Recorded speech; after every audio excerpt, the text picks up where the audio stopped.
Hi, I'm Dr. Gina Wenjing Chen. I'm so honored to have the opportunity to present my recent project, Multimedia Enhanced English Presentation Training with audience in mind. As a matter of fact, as a language instructor, recently I've been crossing over to visual communication. The reason being that presentation in higher education for faculty members, for example, we need to present for conferences like what I'm doing right now, and also present for teaching. For students, need to present for their academic achievement to demonstrate what they have learned, especially nowadays. They have to present for their term papers and then earn the credits. Verbal communication for non-native English speakers considered as part of the ESP. This kind of discourse needs to be learned deliberately. And then while non-native English speakers probably will face certain linguistic challenges, in my opinion, visual communication can really boost up the performance. Research on non-native English speakers' oral presentation includes, for example, obviously, linguistic and non-linguistic. We could talk about culture-wise, right? This kind of factors kicked in as part of the difficulties, and also transforming their EGP to EAP or ESP. And then most importantly, the technological enhancement nowadays, especially since last year's pandemic, while online distance education started to be side by side with the face-to-face, and also as the final backup plan for us to continued with regular teaching, technology enhancements, as well as interaction strategies are supposed to be mastered as well for presenters. In my case, as teachers, in students' case, they will have to present in the future for their work, either face-to-face or online. So to me, to train my students for their English presentation is no longer bound or limited constraint to their performance of ESP. I will also say that visual communication nowadays can really help them attract or sustain audience attention. And then with proper mediums, aka technological tools, they can actually earn more attention and also get more interest from the audience. All in all, this is a performance of multimodality, and then also in order to encourage the participation from the audience. So I will also call this kind of new forms of training encompassing the participative components in the presentation. So since we have already emphasized on the visual communication and the importance of it, why do we still continuously see this kind of slides in our term paper presentations from the students? Like leaves no impressions at all.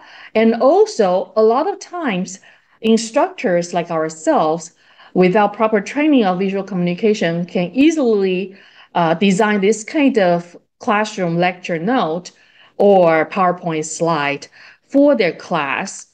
This kind of ineffectiveness use of visuals is going to be a very big pity because students' learning are not facilitated. Say, for instance, for non-native English-speaking teachers or presenters, since we are facing all this kind of adversities, naturally, technological enhancements, which actually opened up the possibility of various visual communication, can really help us engage in the interactions, cognitive interactions, spoken interactions with the audience.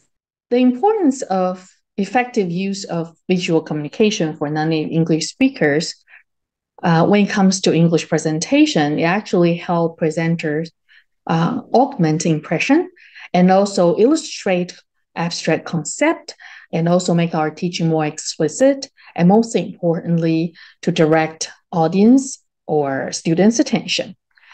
And then all of the above can be done through the mastery use of different tools. So nowadays, presentation tools get all different kinds of products. For example, we have the good old-fashioned PPT nowadays being advanced to a lot of new functions. And then also we have Prezi, we have Canva, and we also have Powtoon for all different kinds of purposes and different kind of channels. And then in face of all different kind of choices, conscious decision is called for because different tools can help us create different cognitive schema and also allow linear or non-linear types of learners or like presentations. And also all different kind of tools has its unique attributes. And for this reason, it's very important for us to have some principles when we're putting our materials together, visual materials together, in order to complement our verbal presentation. And in Mayer's multimedia learning theory, it actually sheds some light on how human process information. And the biggest principle, actually the biggest hypothesis, include number one, dual channel. Dual channel refers to the combination use of words and image. And then also we can perceive information simultaneously with our eyes and with our ears. And also he shed some light on the limited capacity in our short-term memory, and also encourage us to teach students and activate their active processing.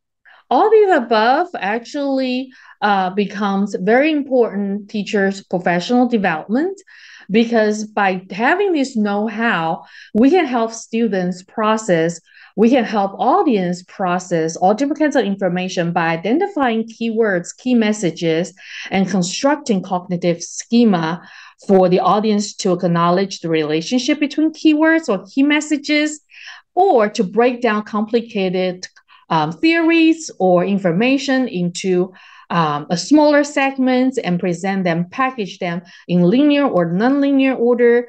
And last but not least, by applying all different kinds of visual coding, we allowed students or audience to see better. This kind of teacher professional development was not included in the conventional teacher training, nor did it be part of the higher education training. And for me to be able to develop this kind of second expertise, I had to go to private sectors in order for me to learn all different aspects of visual communications and then apply them in my presentation skills. And I also invite the field practitioners to come in to teach my students, who are usually language majors, to really master both their verbal and their visual communication.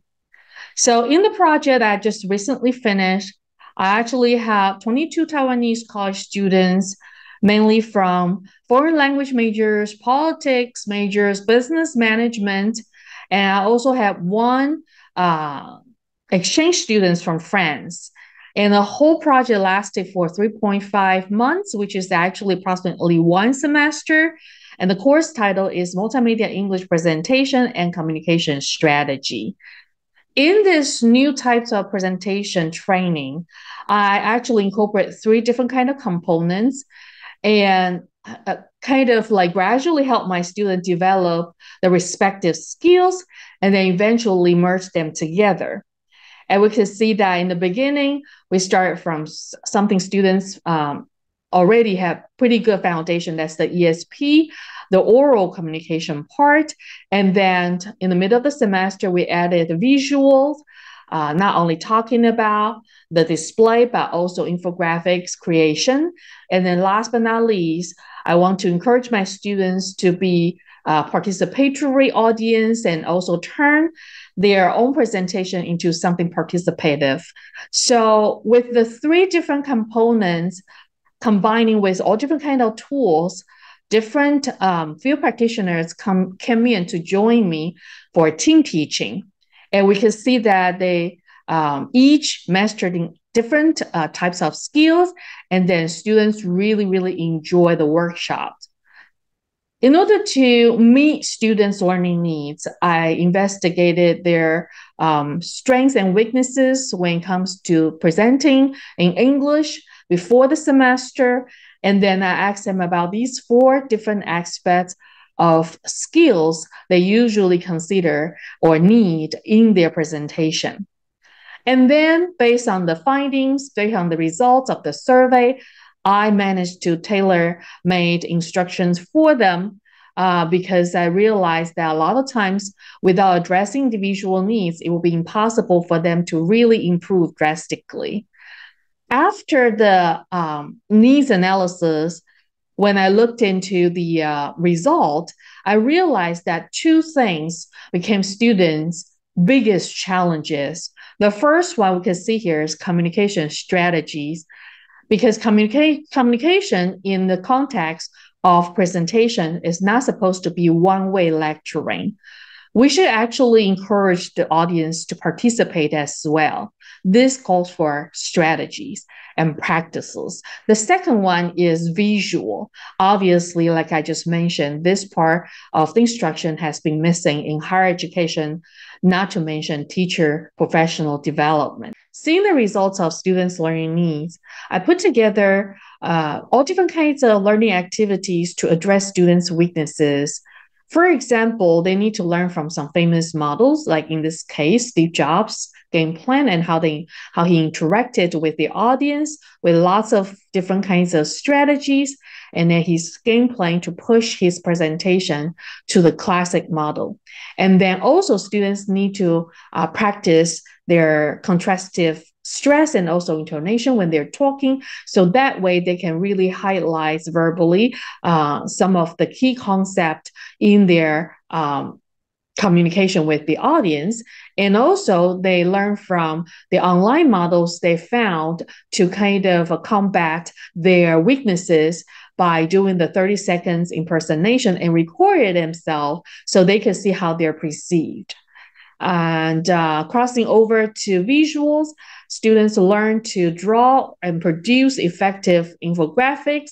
I also taught them how to express verbally in terms of the variation of trend lines, and also have them use the authentic database from the government, so that way they can really sense the authenticity of the task, and then realizing the practicality of this kind of verbal expressions and visual applications of infographics.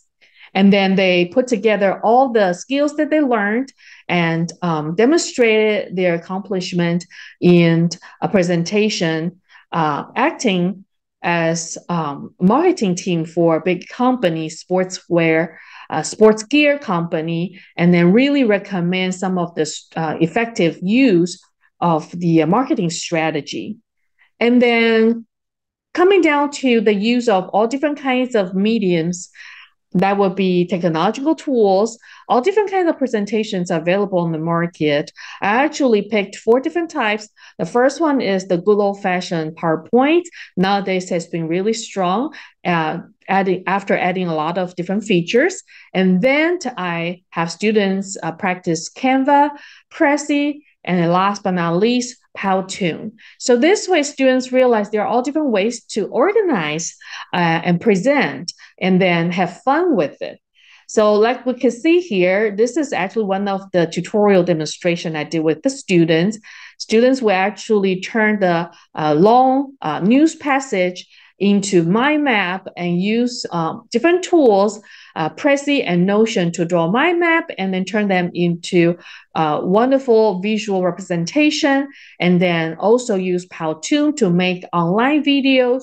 So that way in the future, they can use different channels to deliver, to share their thoughts in the visual way. And after rigorous training, the result came down pretty nicely. Remember, we actually tackled 2 main difficulties that the students had in the beginning of the semester. This is the 30 seconds recording from one of the students.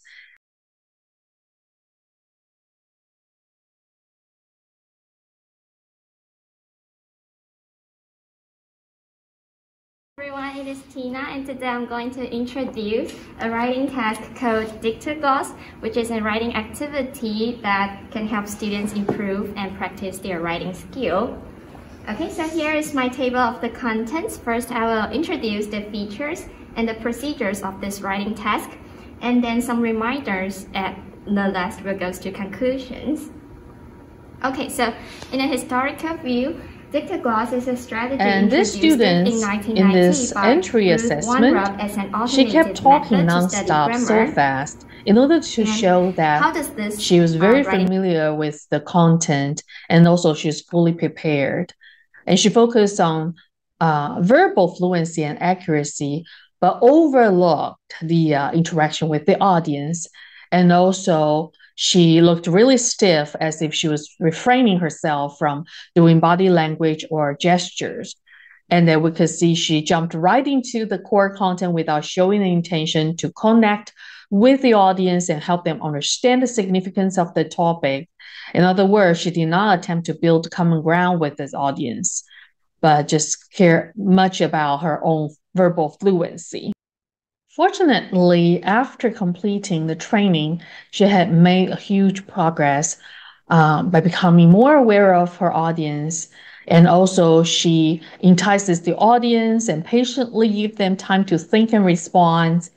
And then we could look at her performance after the first half of the semester.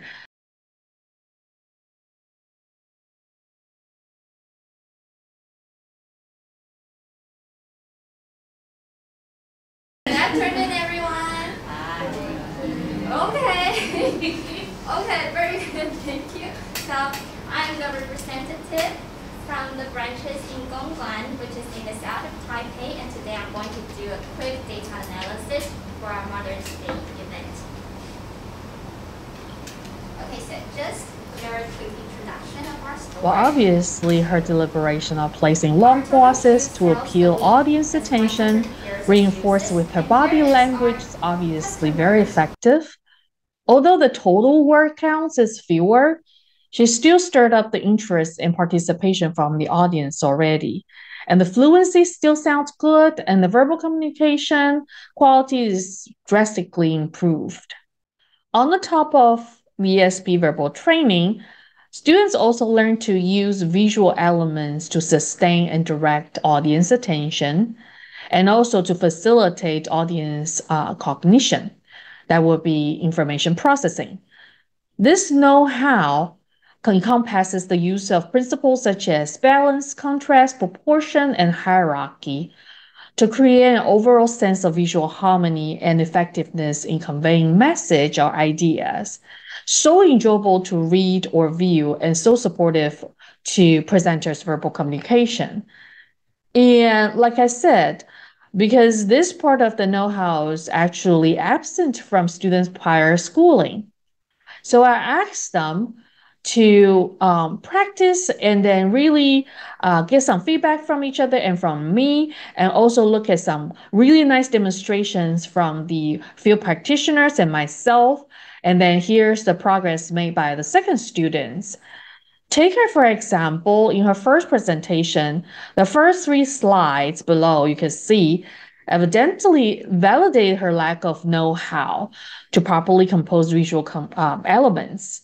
There's no respect of readers' eye flow, and also there's no such thing called visual coding, because all the competition among multiple focal points, and not to mention the unbalanced arrangement of items, right? And then with the first half of the training, she has already improved significantly. In the next version, we can see her mastery of various techniques, such as creating layers for contrast, creating visual impact, and also fully respect of aesthetics and eye flow, proper combinations of images, and balance among all different kinds of content and focal points. And then she has come a long way, knowing how to do image post-production to create the visual coding. And through this, we can see the tool mastery has also elevated. Most importantly, she respected the three principles Mayor has identified in her presentation slides. So the progress she has made endorses the necessity of interdisciplinary training. So from the first students to the students, obviously students' progress is not only verbal, but also visual. And then also the fellow students, their performance also improved a lot. Their creativity, aesthetics, their awarenesses of audience and imagery expressions improve holistically with the command of their verbal communication. And then by familiarizing themselves with all different kind of tech tools, their applications of participative strategies to interact with the audience has become really prominent. And then once again, thank you for listening. Thank you for watching. And then if you have any questions or if you have interest in cooperating with the students in Taiwan, please contact with me. And I look forward to international telecollaboration. Thank you very much.